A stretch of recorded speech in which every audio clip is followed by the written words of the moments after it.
So, by now, you are all familiar with the Pythagorean Theorem. But why is it called that? Duh, some dead math guy named Pythagoras discovered it, right?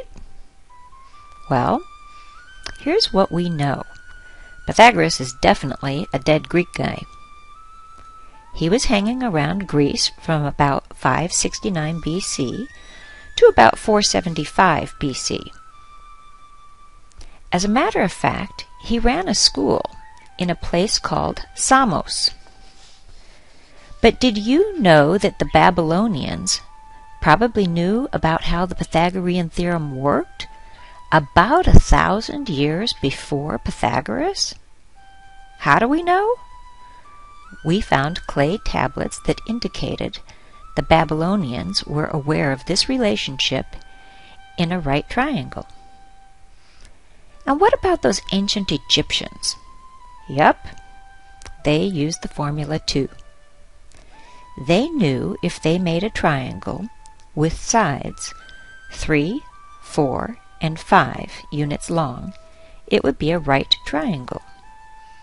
I don't think they really cared all that much about the math, but they really liked to build stuff.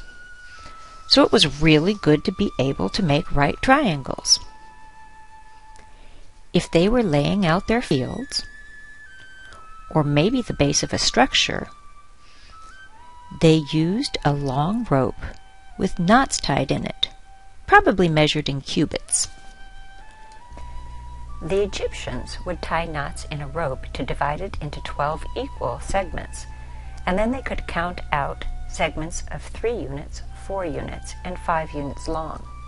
I've measured out 6 units, 8 units, and 10 units in length, so I keep the same proportions for my triangle. What I'll do then is I'll count out 3 units in length, and I will pin my rope down. The Egyptians had rope stretchers who would do this. Now I'll pin down another knot after 4 units in length. Then it's simply a matter of joining the remaining 2 ends together. And voila! A right triangle is formed.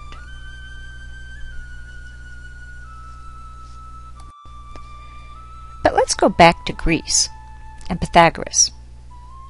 Remember, he ran a school in Samos.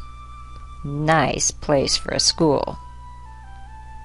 At the school, they studied geometry and other mathematics.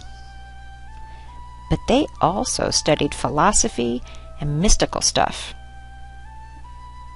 And remember the Pythagorean theorem? It really didn't look like that then.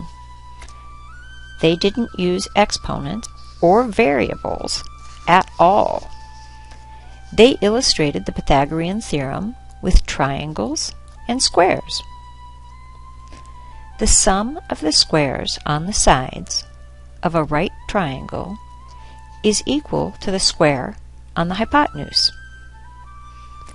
They used a straight edge and primitive compass and actually proved the theorem with a construction.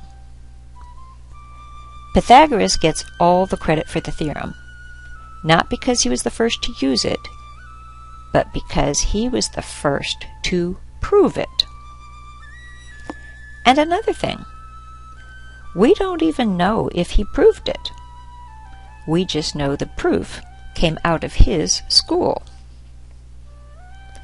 I wonder how many times the Pythagorean theorem has been applied since then. Like the grains of sand, too many times to count.